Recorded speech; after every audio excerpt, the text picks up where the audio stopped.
Bienvenidos al Auditorio Nacional Adela Reta. Hoy los invito a conocer la vida y la obra del escritor Matías Núñez. Estás en Café Literario, estás en TNU, estás en tu casa.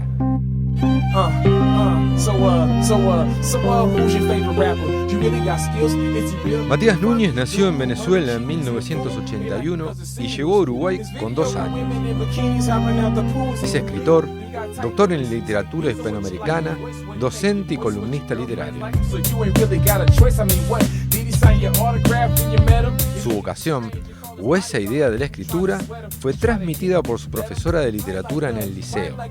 Así, un tiempo después se escribió el cuento Olas del Tiempo.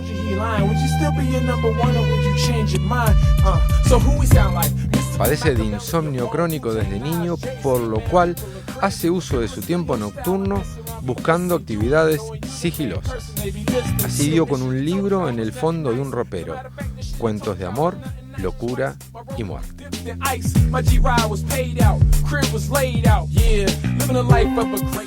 Como lector disfruta las formas de indagar en miserias familiares de Kenzaburo Oe y Raymond Carver, los silencios de Onetti, no así sus adjetivos, las claves a través de las cuales Alice Munro hace anticipar cosas que al final no ocurren, los brotes psicóticos de Hanson y Horacio Quiroga, las trampas hipnóticas del hebrero, la humanización de los personajes de Julio Cortázar con pequeños caprichos o fobias secretas, entre otros. Como escritor, siempre prefiere el realismo mientras no sea sinónimo de sociología ni tenga moraleja. Es autor de Yugoslavia, novela por la cual recibió el premio de Banda Oriental. Actualmente se encuentra trabajando en un proyecto experimental, escribir una novela a 4 manos sobre un viaje por el desierto de Gobi.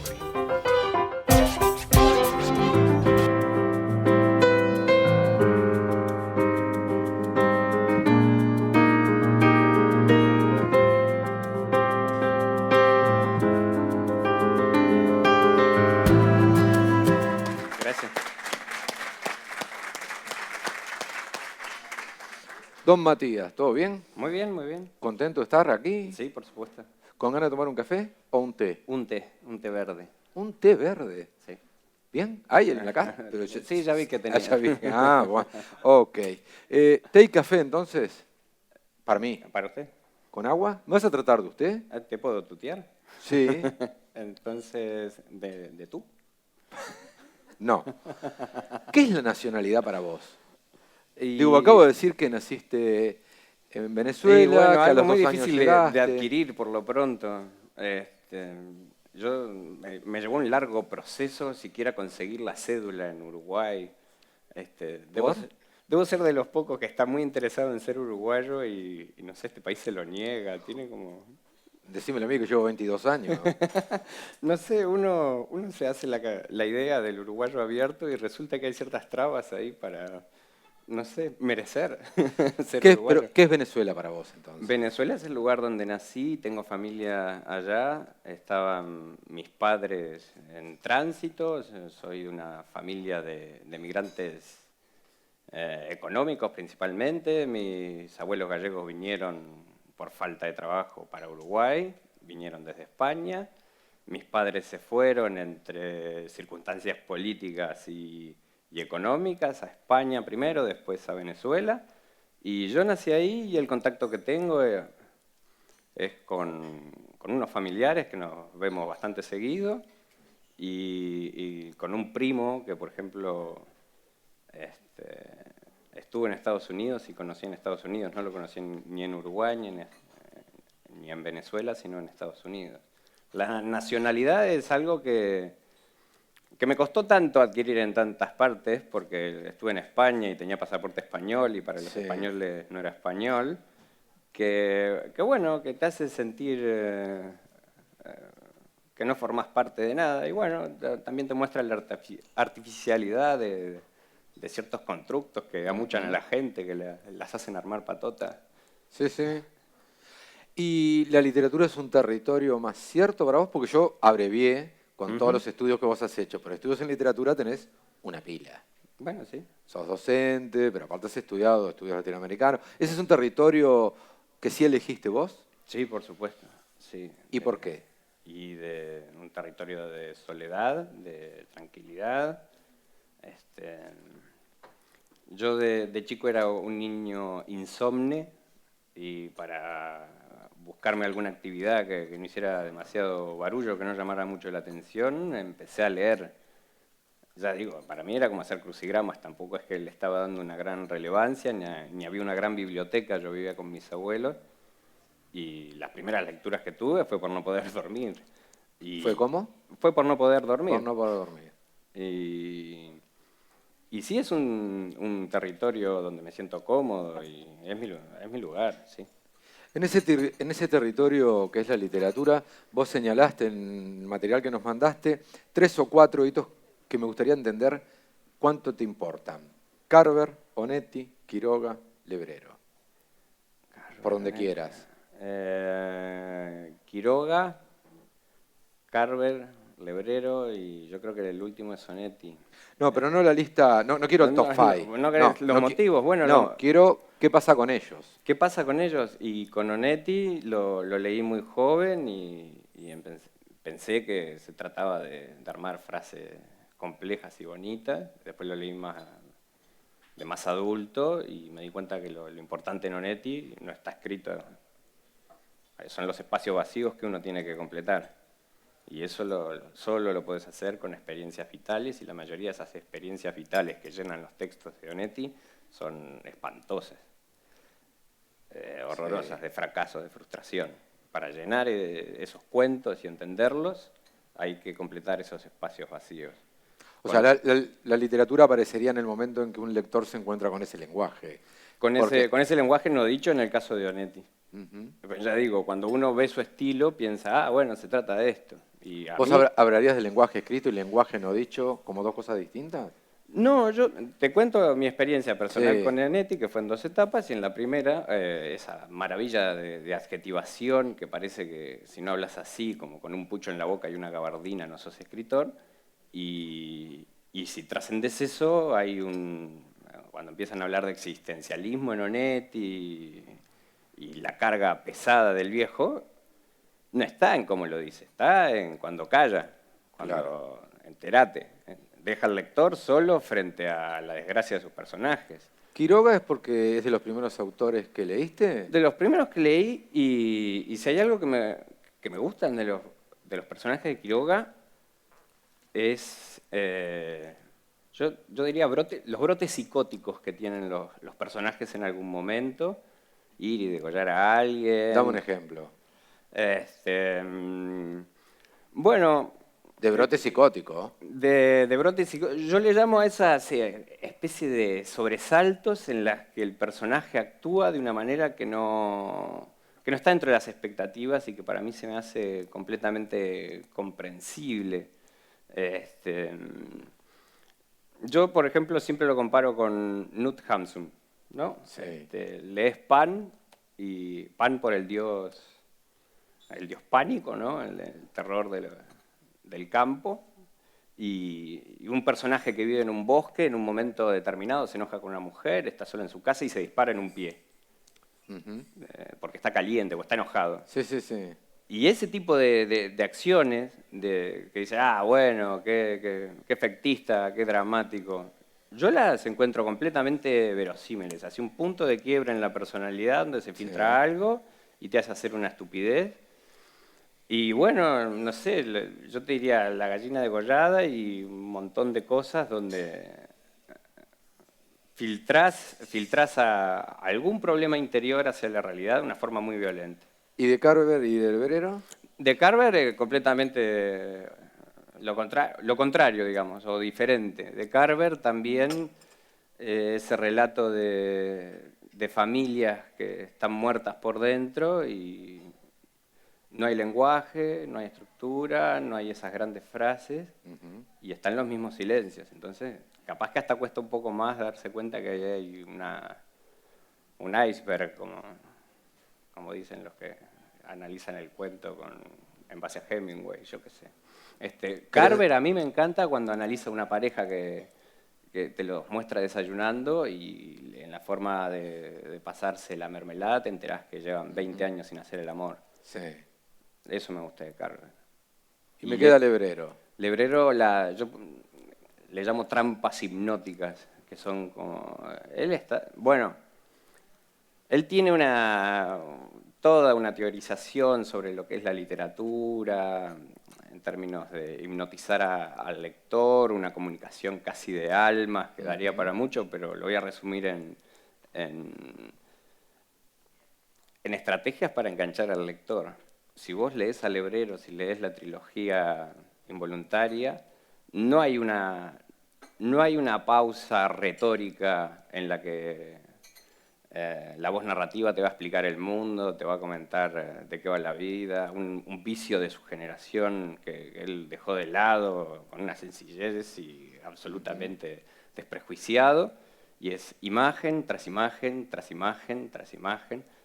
Él quería ser director de cine y se planteó, bueno, no tengo dinero para filmarlo, sí. Lo voy a hacer en papel. Y son las estructuras del guión de esas cinematografías, es onírica completamente. Te voy a hacer una pregunta que supongo yo te permite hacer el té. Ah, bien, dale. Es larga. Sí. No, la pregunta es corta, pero me parece que no requiere tanta concentración. Bien. Así vamos entrando como en Yugoslavia. ¿Johnny Cash? Johnny Cash, sí. Porque, para el que no entró todavía en Yugoslavia arranca con un texto de Johnny Cash y aparece por allí también en la novela. Sí. En algún momento se cuela. ¿Qué pasa con Johnny Cash? Y con Johnny Cash... Porque a mí me parece como de otra generación, por eso la curiosidad. No sé, yo, así, el treintañero que más o menos escuchaba punk, se arrimaba a Johnny Cash. No es tanto de otra generación. Bueno, si los Doors son de cuántas generaciones. Para mí Johnny Cash es bastante afín a cierto tipo de gente que se parece mucho y escucha ese tipo de música. Pero para mí la utilización de cierto anecdotario personal tiene que ver que esté ahí dentro de esa novela. Yo encontré un cassette de Johnny Cash desarmando un coche, porque yo desarmaba coches en un Junker, una especie de guasadero de coches. Sí. Y a veces buscaba que se olvidaran los gringos, y teléfonos, pelotas de béisbol, y le apreté el botón de... Son todos coches de los 90, por eso tienen casetero.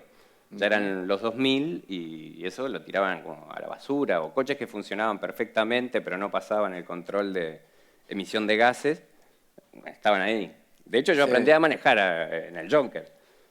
Son montañas y montañas de coches con caminos de tierra que lo dividen como manzanas, y yo manejaba en unos esos autos que te dan para cargar de piezas.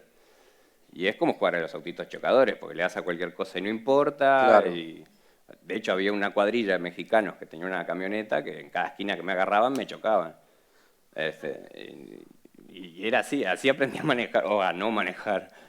Y el cassette lo encontré en eso, en una de esas siestas. Pero el espíritu de Johnny Cash, si es que pudiéramos pensar en un espíritu de Johnny Cash, no va por Yugoslavia, no va por esos personajes que están en la vida medio como dando vueltas y viendo para dónde y repuntando y fallando y autobocoteándose y dándole para adelante y violencia sí, violencia no. ¿No hay algo de esas canciones de Johnny Cash? Y yo creo que es para mí, Cash tiene esa dualidad del tipo que se piensa desde el cristianismo como sistema de valor y toma anfetamina. Entonces, antes que el psicoanálisis lo dice Bakhtin, lo hizo Dostoyevsky, la psicología empieza por ciertos cuestionamientos que parten del cristianismo. Sí, sí. Y para mí Cash es el tipo que se cuestiona su personalidad, la relación con su mujer, su ego y su descontrol por las noches. Y todos estos tipos, si no se lo cuestionan, dejaron de hacerlo por no poder más y ya les quedó la otra parte de la subsistencia, que a veces va por las drogas, a veces va por la violencia. ¿Vamos a entrar en Yugoslavia? Bueno. Yugoslavia, primero las fáciles, porque me parece que son como temas generales. Acá hay un tema de exilio, hay 3 personajes uruguayos, un personaje argentino, hay un abanico de latinoamericanos. Ahí va. Y hay un ir y venir permanente en esta novela entre Uruguay y Estados Unidos. Cosa que si vamos a la ópera de Beijing, un cuento del que vamos a hablar, también hay un juego en tu literatura en que si estamos hablando de algo que sucede en Estados Unidos, no deja de suceder algo acá. Por lo tanto, son exiliados y no voy a correr por la cuerda autobiográfica. Hablemos de la novela. Muy bien, muy bien. Son exiliados que están allí en distintas situaciones. ¿Te interesó como tema o eso fue lo que apareció para contar? Era lo no era un tema, me preocupan los exiliados. No, yo no hice sociología con eso. Claro. Yo escribí una novela sobre 3 tipos que casi se matan y las circunstancias de vida donde yo pasé los 20 años eran esas y cada vez que me sentaba a escribir un cuento, un relato con intenciones literarias, me salían esos disparates. Entonces me asumí como escritor contándolo y sacándomelo de encima en esa novela. Me hiciste acordar de algo. Decime, Olas del tiempo. Olas del tiempo, tanto tiempo. Tu primer cuento premiado, ¿también va de este plan? Yo no sé. ¿O no lo encontré por ningún lado? Bueno, no, mejor. Es un cuento que escribí con... Pero digo, es tu primer cuento premiado. Sí. ¿Y tiene esta historia de anclar en Uruguay y estar en otro lado? No tiene la parte de traslado geográfico, pero vos sabés que si el cuento no lo busquen ni lo lean ni nada. Pero las 2 primeras páginas... están buenas. Están buenas, ahí, lo dejan de leer ahí y se quedan conformes y capaz que encuentran un vínculo con esto, porque yo no sé por qué el narrador de ese cuento también tiene una fisura de la realidad en la que deja de entender las cosas y deja de estar seguro de hasta dónde puede llegar. Cosa que le pasan a estos tipos. No sé, se ve, si había una semilla, se quiere decir, bueno, desde... No tiene que ver con lo geográfico, no tiene que ver con lo geográfico, sí con los... Con la fisura. Sí.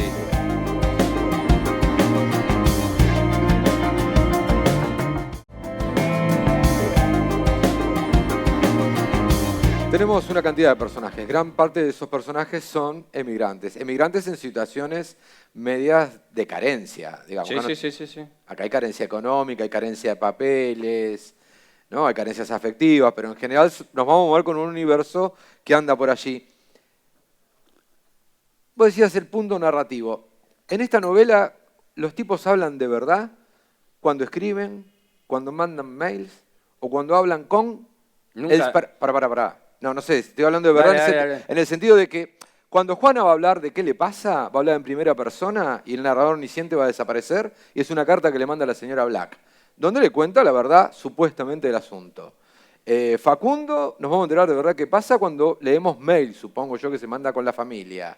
Y de Horacio nos vamos a enterar la verdad cuando está hablando con psicólogo, amigo, abogado, no sé, con alguien por teléfono. En esos momentos en que los narradores están en primera persona, parece como una posibilidad de realidad o de verdad. El resto es una novela con un narrador omnisciente que va como mostrándonos esos momentos que vienen a anclar, que vienen a querer mostrar. Y bueno, yo te diría que en la novela no hay que creerle al narrador, ni a Juana, ni a Horacio, ni a Facundo. Genial. A ninguno de ellos, porque tendrán su verdad para contar y quería que apareciera, pero... Pero hay un punto de vista que nos va a mostrar algo, por algo hay ese cambio narrativo. Exacto. Sí, tenía toda la intención de mostrar cómo lo estaban viviendo, la misma situación, 3 personas vinculadas, y la reserva de Horacio para el final tiene también un factor estructural, porque... Sí. Pero ese cambio de cámara, por decirlo de alguna manera, va a meterse dentro del mundo de Juana en principio, donde va a contar qué hace ella ahí, por qué está ahí, algunas cosas más. Sí. Y cada vez que la novela va ahí, viene como algo de lo privado, ¿no? De qué le pasa a cada uno de esos personajes consigo mismo. Yo no sé si es verdad, no me interesa, obviamente no lo es. Pero dentro del universo narrativo Yugoslavia, allí hay un momento de intimidad. Exacto, sí, hay un momento de intimidad. Yo cuando me refería a la verdad, es que cuando uno habla de sí mismo, muchas veces es autocomplaciente. Y que capaz que alguno de estos personajes, Facundo sobre todo, cuando le llegan cataratas de mail diciendo que es un pelotudo, que se ponga a trabajar, encuentra una y otra excusa para decir que no, que él tuvo razón, que perdió trabajo por tales circunstancias que lo justifican. Sí. Es decir, es difícil leer a Facundo y decir que nos está revelando la intimidad porque ni a sí mismo no está dispuesto a confrontarse con sus propios problemas, se niega a sus problemas. Pero entendemos del vínculo que tiene con el padre, de qué pasa con la hermana, qué le pasa con el Uruguay. Algo más en el mundo de él nos metemos. Sí, que cuando están entre ellos, y ahí nunca se sabe casi nada. Bien, bien. O sea, cuando los personajes interactúan, pasan cosas.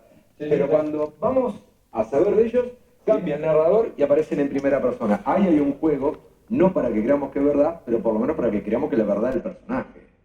Exacto, para conocerlo más desde las propias cosas que se dice de sí mismo. Sí. Capaz que nosotros tenemos una visión y decimos, bueno, este pobre muchacho no se enteró de que tiene que aceptar ciertos desafíos, pero está hecho para eso, para que Juana cuando se presenta y se va descubriendo casi al escribir, empieza a escribirle una carta a alguien que ni conoce. Hasta se puede dudar que hasta que descubre a quién tiene que mandarle esas palabras fuertes.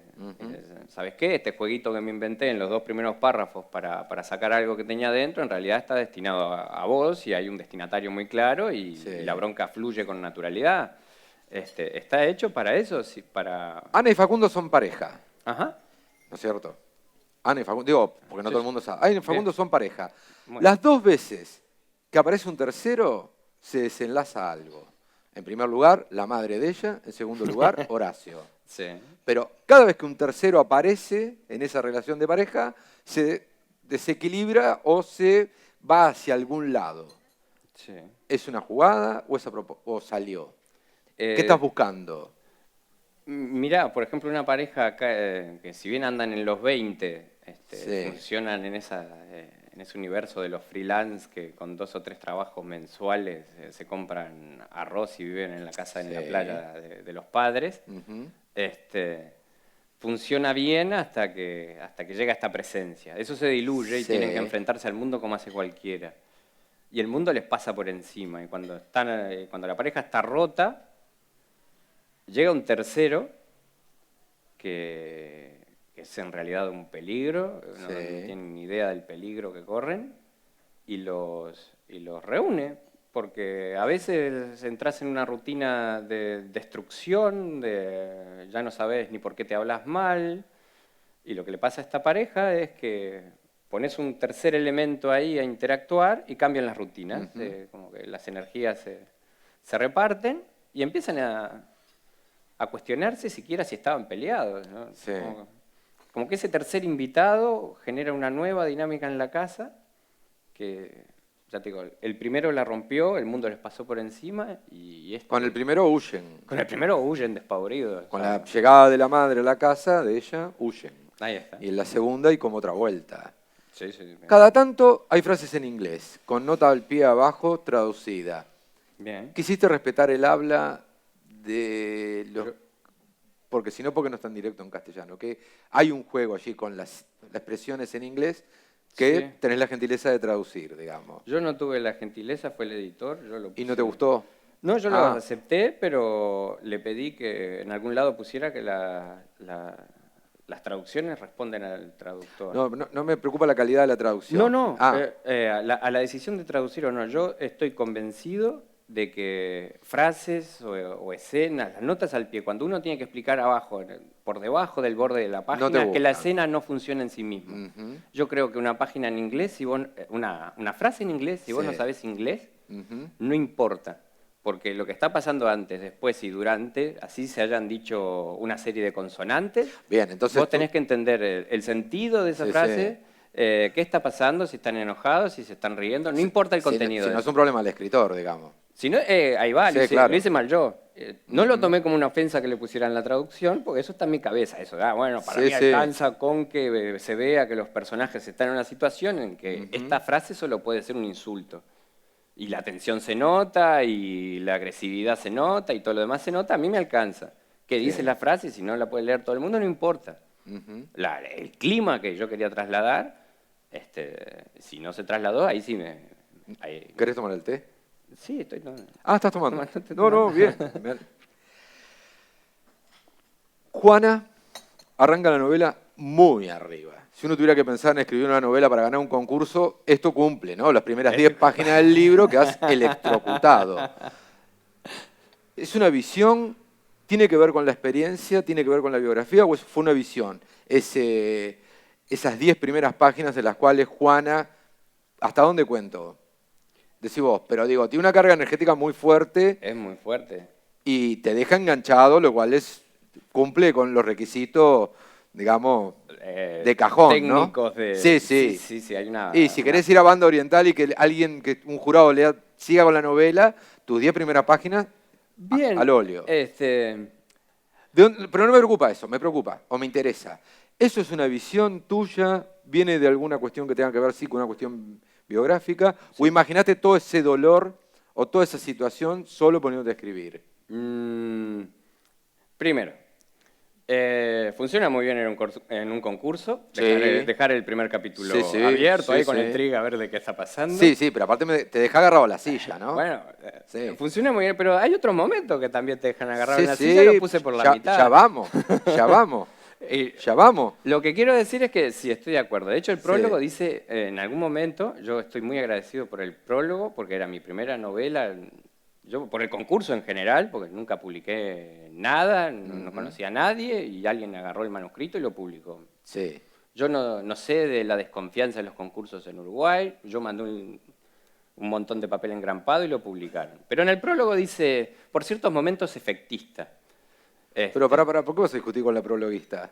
Porque voy a eso, a ciertos momentos de intensidad, como ese del primer capítulo, que yo estoy feliz de prodigar en mis libros, que es algo que sí imagino, que vos me comentaste, es una fantasía, es una ilusión. Sí me gusta hacer de eso un espectáculo. A ver, acá espectacularizar. Hay una escena de pedofilia y no quiero creer que forma parte de tu biografía. No.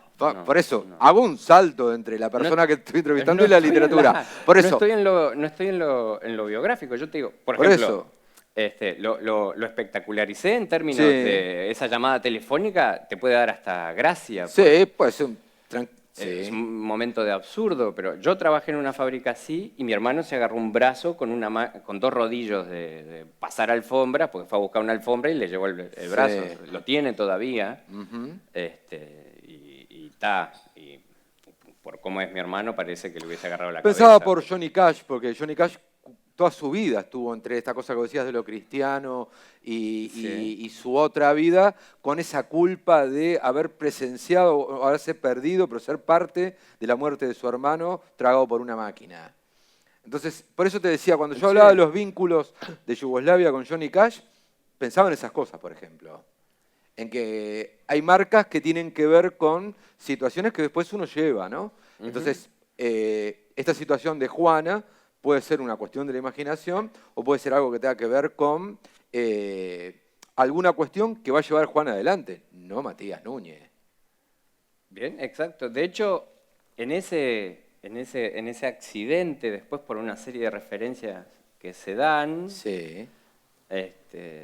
yo hasta te diría que de accidente o no, ella logra un beneficio con eso y puede volver a estar en su casa.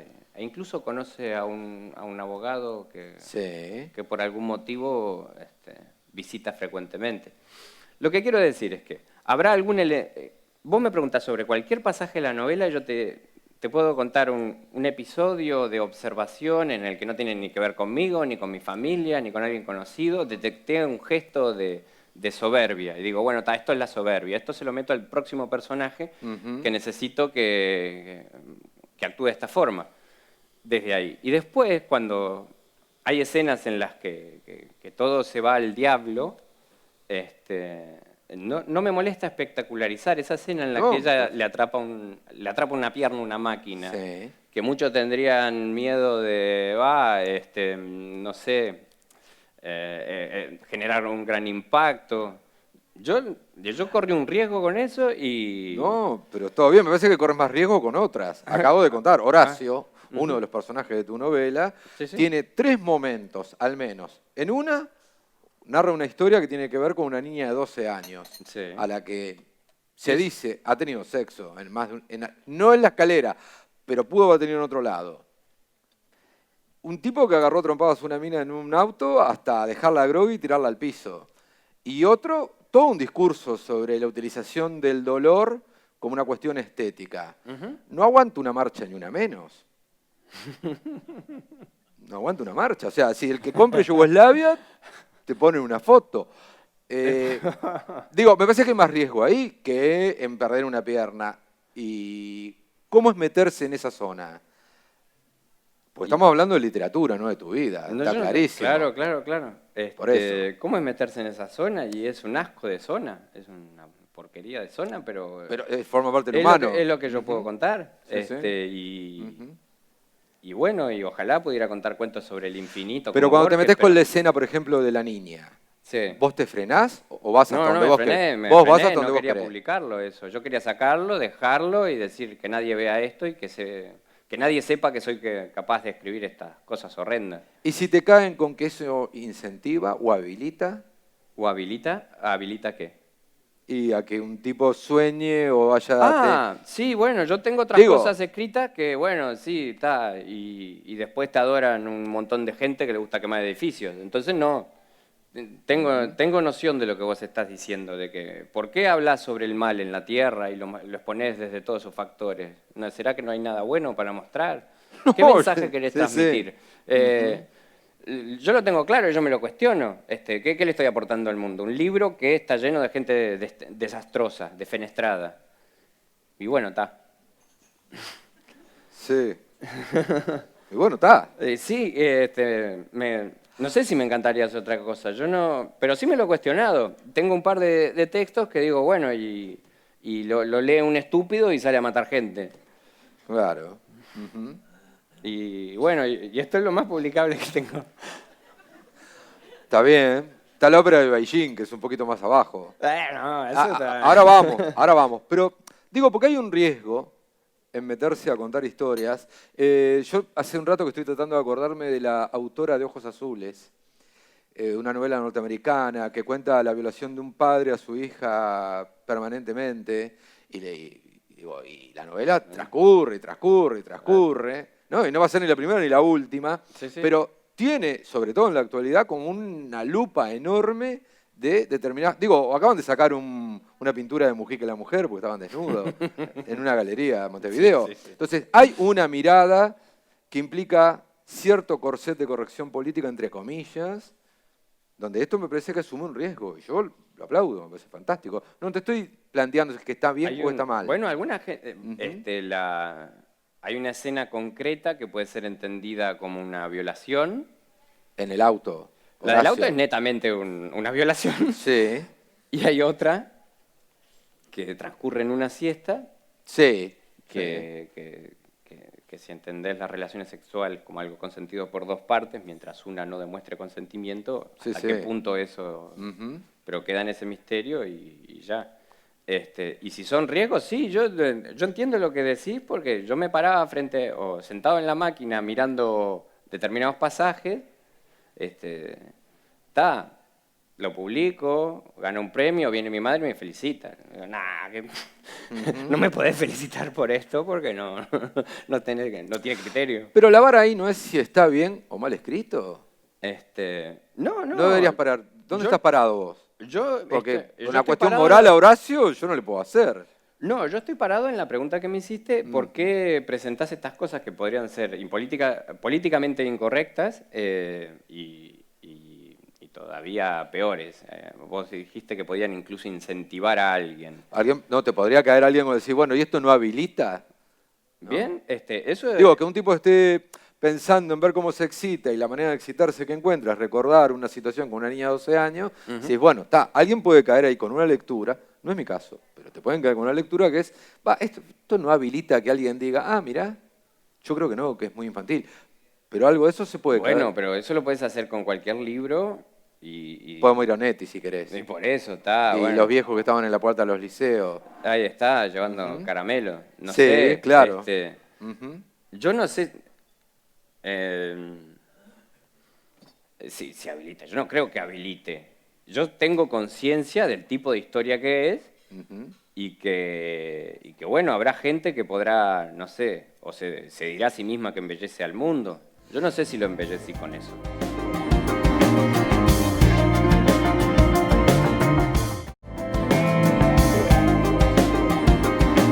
¿Qué pasa con Horacio y la violencia? Porque Horacio es un personaje violento. Sí. Pero tiene, en ese tercer episodio que yo hablaba, en algún momento que está como drogado, que parece ser que se le va a ir como un pensamiento, tiene como una especie de estética o de línea sobre qué es la violencia. ¿La recordás o la leo? Sí, la recordás. ¿Cuando está en la clínica? Sí. De memoria, ¿no? No, pero la idea.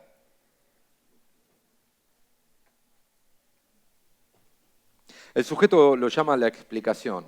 A partir de aquí, evidentemente, se podría pensar que el enrarecimiento o la perversión de una norma son lo que podría interesarle al responsable de semejante gesto destructivo y de autodestrucción, agrega. Y Sí, o sea, él tiene como un... O sea, no es que piensa en una niña a la que manosea y punto. No, él tiene como toda una concepción acerca de...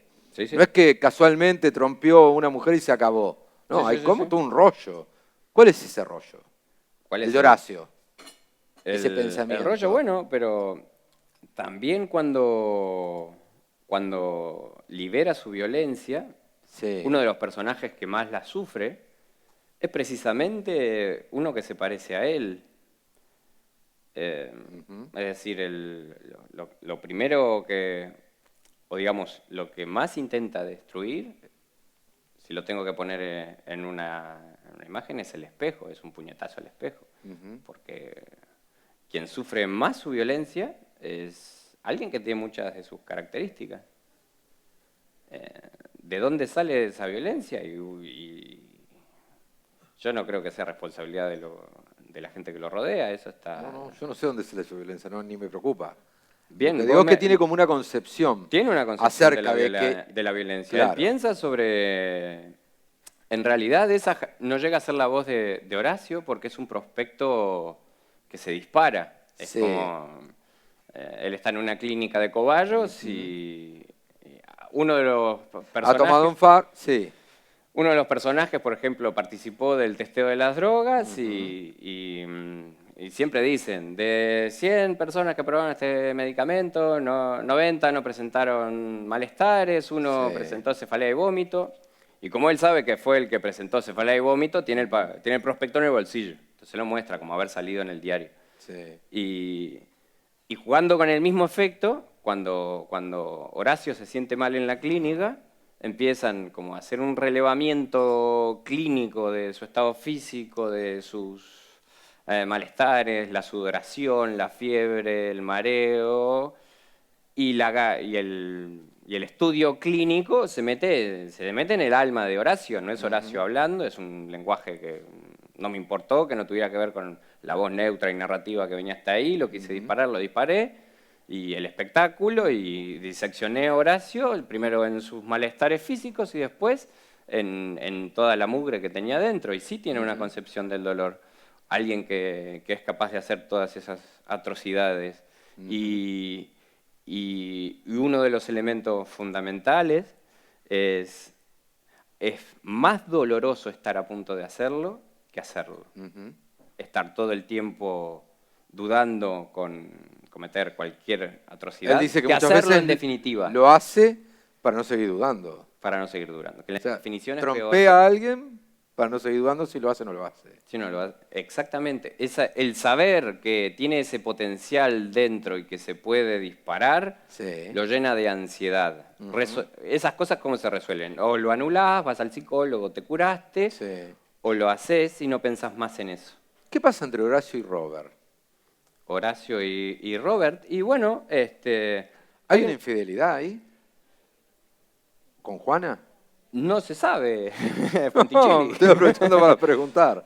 Porque es lo que piensa Horacio, pero Sí, sí, ahí hay una violencia también que va como de alguna manera... a él le alcanza muy poco para una mera Ujú. sospecha, te vi estacionado enfrente de una casa y te va a ir muy mal. Claro. Pero en la novela no está resuelto. No, aprovechaba para preguntar. Para aprovechar que Claro, aprovechaba para preguntar. Está bien, está bien. Esta parte de la pregunta es para la revista de Chusmerío del Auditorio. Bien, Horacio sospecha eso. Sí. Simplemente por estar observando, pero Robert la está acosando a Juana porque no le salió el primer acoso y después también tiene ciertas dudas de ese accidente, Sí. que puede estar haciendo, a ver si esa mujer está tan enferma como dice, porque le puede costar el puesto. Son como lecturas que andan ahí. Sí. Y quién acosa a quién. Y mirá, si te tuviera que explicar cómo resolví lo de tener este personaje espantoso acá, y tiene ver. algo semejante a lo que pasa en Taxi Driver. Es una casualidad que el personaje de Taxi Driver sea un héroe. Sí. Es un maldito que puede matar a cualquiera que se cruce, Sí, sí. y en este caso coincide que mata a otro maldito o capaz que lastima a otro maldito. Ujú. En Taxi Driver es peor porque todavía la chica va y le dice, ahora sí me importás. Ahora sí. Ahora ahora que sos un asesino serial, ahora sí quiero estar contigo. Bueno, en este caso ni siquiera se queda con... No, acá no, acá estamos... Acá no liga. Cantidad de personajes secundarios, ¿te gusta? Viste Sí. que a veces hay una cantidad de personajes secundarios. En general, las novelas por las que yo he transitado acá tienen menos. A vos hay una frondosa cantidad de hecho, cuesta a veces seguirlos. Porque hay una cantidad, aparecen y aparecen y aparecen. Sí, a mí el cuento no... Vos leíste un cuento que te mandé, que Sí, se va a señor. salir ahora. Sí, ya vamos. Y también... No, te quiero Sí, decir que a sí. mí también Ah, empiezan sí, a aparecer señor. millones de personajes. Sí, señor. Y sí me gusta porque yo estoy pensando en gestos, los tengo muy vivos a la hora de hacerlos entrar. No es que entró tal para alcanzarle algo que fue... La definición de actante en los estudios literarios. Bueno, tengo que poner a alguien acá que le dé la llave para entrar. Sí. Y esa es la función del personaje, de llavero. Ujú. No, acá cuando entran es porque los conozco y quiero que estén ahí, se acerquen y se rocen con otras personas. ¿Malvinas? ¿Por qué entró? Hay un personaje argentino, Ezequiel. Bien. Te Bien, explico todas esas bien, porque no todo el mundo sabe. Pero... Por una cuestión no sé, yo lo he estudiado, me interesa y lo vi Digo, porque es otra derrota, ¿no? Digo, para estos personajes que en un punto viven en la derrota, ¿no? O sin saber a dónde y en un punto derrotado, Malvinas de alguna manera es no sé a dónde vamos y terminamos mal. Terminamos mal. Bueno, pero es una derrota que, por ejemplo, la Academia Norteamericana explota muchísimo a la hora de hablar de poscolonialismo. Sí. Es decir, él quiere hacer es un ingeniero que se mete a hacer un curso de cine porque parece que piensa que lo va a probar sin ningún... De cine y sin ninguna literatura dificultad. latinoamericana. Ahí Sí. está. Y se le complica, quiere hacer, no sé, un ensayo sobre una película de Héctor Alterio, alguna cosa así. Y el profesor le dice que no, que tiene que ser algo sobre, no sé, alguna ucronía o alguna relación poscolonial, que es el típico ensayo que produce la Academia Norteamericana. ¿Y por qué Malvinas? Bueno, a mí me interesa como tema, es una derrota, y cuando lo analizás, y sobre todo si lees a más de un escritor o pensador argentino, es una derrota de reconquista territorial y es una victoria de la democracia. Porque perder contra Inglaterra significó ganar la democracia, en esos términos. Perder Malvinas significó que se cayera la dictadura. Hay un montón de gente que habla sobre eso. ¿Por qué lo incluí? Si vos me decís, Johnny Cash no es de tu generación. ¿Fue tan afirmativo? Bueno, Ah. no. Lo tomo como ejemplo para decir lo que sí estos personajes perciben como distante en su generación, que un profesor de Estados Unidos te pida que escribas sobre la dictadura. Entonces, para esto que no tienen muy claro, inventan todos esos disparates performáticos que lo están haciendo por una agenda intelectual que no es la suya. Claro. Por eso entra Malvinas y no saben ni cómo hablar de Malvinas, se hacen los disparates que hacen sobre Malvinas. Sí. Y hay un punto que tiene que ver no con el desapego a esa historia, pero sí un factor que logra hacer comunicar o generar una serie de interacciones con los otros personajes, con los mexicanos. Sí. Llega a decir por un mexicano para hacerlo ofender y molestar al argentino, le dice, si hubiesen ganado las Malvinas, todos los que están presos tendrían el nombre de una calle, o las calles tendrían sus nombres. Pero básicamente entra por ahí. Un ingeniero estudiando cine que le dictan una agenda que le pasa a los humanistas, pero a que es ingeniero no tiene ni idea de cómo agarrarse, y por eso hace vínculos con otras personas que son para mí un perfil del universitario que reconozco mucho, Bien. Que me interesaba hacer ingresar también. Banda Oriental acaba de publicar un libro que se llama 13 que cuentan, que tiene que ver con ganadores del concurso de Banda Oriental, en los cuales se incluye un cuento tuyo que se llama La Ópera de Beijing, 3 actos. ¿Te gusta escribir cuentos más que novela? No. ¿Esto fue un encargo o ya lo tenías hecho? Ya lo tenía hecho, no encajonado. ¿No? Me dijeron, vamos a publicar un cuento y lo corregí. Hay una estrategia o un resultado, no me preocupa, en el cual nuevamente, acá estamos en China y en Uruguay yendo y viniendo. Ahí va. Con la narración, con la historia. Pero acá el universo ya no es de exiliados, sino de tipos a los que económicamente al menos les va bien o muy bien. Muy bien. En la ópera de Beijing la violencia está nuevamente. Sea matando una paloma, ¿no? O en otras, pero hay violencia. Pero en un plan, ¿cómo podría decir? Más simbólico, si se quiere. Sí. De hecho, ¿Es otra búsqueda? Sí, es una búsqueda. Digo, porque lo de la violencia de la paloma es porque, bueno, todo bien, pero es una violencia más simbólica que la que acabamos de ver en Yugoslavia. Sí, bueno, de la que rescataste acá. Bueno, hay otras violencias simbólicas ahí, sí, pero... Está bien. Sí, de hecho, el título parte de que deliberadamente busqué darle una estructura inspirada en el teatro. Sí. Que me permitiera darle un aire de irrealidad a situaciones del universo comercial en China que son completamente cotidianas. Sí. Como ser que en una reunión la gente almuerce y alguien pide una reunión empresarial. Yo estuve en China y conocí gente que estaba haciendo negocios y te contaban, y bueno, cenamos y después el ejecutivo pidió un micrófono y cantó, y después nos emborrachamos y recién de entonces trajo el contrato. Con cosas que no tenían nada que ver con lo que habíamos hablado antes de beber. Todas esas situaciones que podrían ser de, bueno, otra vez este tipo mostrando el exotismo de una cultura diferente, que a menos que seas un especialista en esa cultura no vas a descifrar los códigos si es real o no es real, decidí darle un aire de irrealidad a través de una estructura que citara o aludiera a las artes escénicas. Por eso hay baile, canto y pelea. Van y vienen los personajes y hay uno que es un uruguayo que está allá haciendo como una especie de negocios, de máquina agrícola. Va y viene, pero no vuelve a cerrar acá.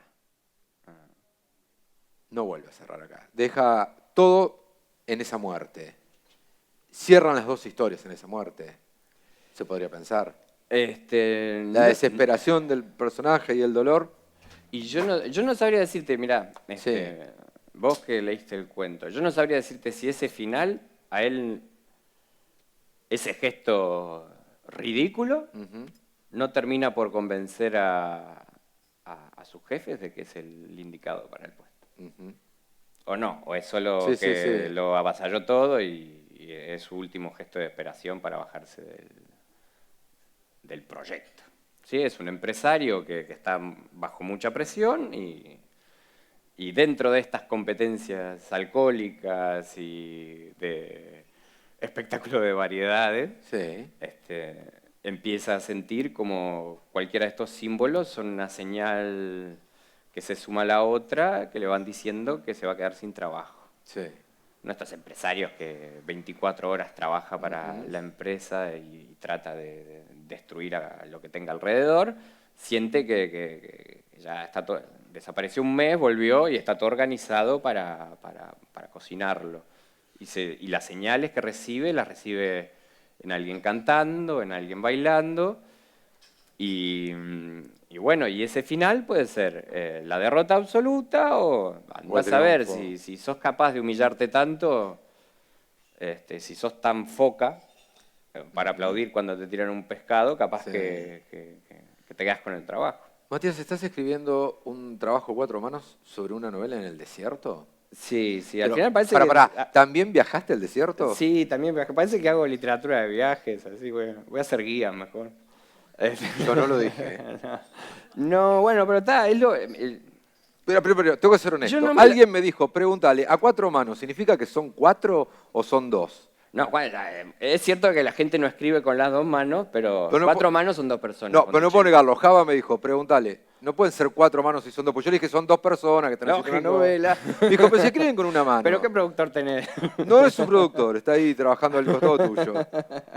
Pero bueno, la gente piensa, vos. Me escuchó decir a 4 manos y me dice, Está bien, Fonticelli, es ¿son una 4 o broma, son fue 2? muy amable conmigo. Sí. Javier, ¿hablas de Javier? No, de Javita, que está, Ah, ahí, bien. mira, te está mirando, él te está mirando Pues vos. no- perdón, Sí. Javita. Estás escribiendo una novela sobre una situación en el desierto en el que también estuviste. Sí. ¿Qué valor le das a los sitios en donde estuviste? ¿Qué vienen a sumar a tu literatura? Porque sé que sos profundamente capaz de escribir el mismo cuento sin haber estado ahí. No me cabe la menor duda. Pero ¿qué le suma? Yo asentí porque te estaba entendiendo, no porque diga que soy capaz de hacerlo, sino lo que quiero decir es que, ¿qué le suma? Es que sin ánimos de dármelas de cosmopolita, yo qué sé, a mí me revienta cuando alguien habla con naturalidad de Nueva York, de París y de su viaje a no sé dónde. A mí llegar a todos esos lados me costó un montón, trabajé, yo me crié en Colón, y no es por eso que estos libros están en lugares raros. No es sobre Matías Núñez viajando por el mundo. No. Simplemente yo trabajé los últimos 5 o 6 años, trabajé y estudié en lugares que no son Uruguay. Y como mis elementos disparadores de los relatos tienen que ver con la observación, como te dije, registré un gesto en esta persona y lo integré. Como los gestos de las personas que yo veía eran chinas, escribí un cuento sobre China. Y como los gestos de este relato son de personas que viven en el desierto de Gobi, escribí un libro sobre el desierto de Gobi. Bien. Y lo hablaba así con Javier, hace un rato, Sí. que cualquiera de estas historias, vos le sacás el lugar, le sacás todo, y son 3 tipos que se quieren matar, Sí, sí. alguien que quiere conservar su trabajo, y el desierto de Gobi es a ver quién estafa a quién. Y podría estar en el desierto o en no sé, en algún parador mugroso. Sí, en Colón. Javier Echemendy. No te metas puede con ser? Colón, no te metas con Colón, que le va muy mal a la gente cuando lo hace. ¿Ah, sí? Sí, somos un colectivo muy, muy fuerte que después te lo cobramos. Ah, pero tú sos violento, ¿en serio? No. Javier Echemendy en la producción, la gente de la librería Purpuria que nos acerca a los materiales, los compañeros de Entreacto, de Televisión Nacional del Uruguay y de Radiodifusión Nacional del Uruguay, que permiten transmitir esta charla, conversación, entrevista en otros horarios. Matías, mil gracias por venir. A todos ustedes, muchísimas gracias por estar aquí. En nuestro próximo encuentro, el escritor Gustavo Wojciechowski, el Maca. Muchísimas gracias.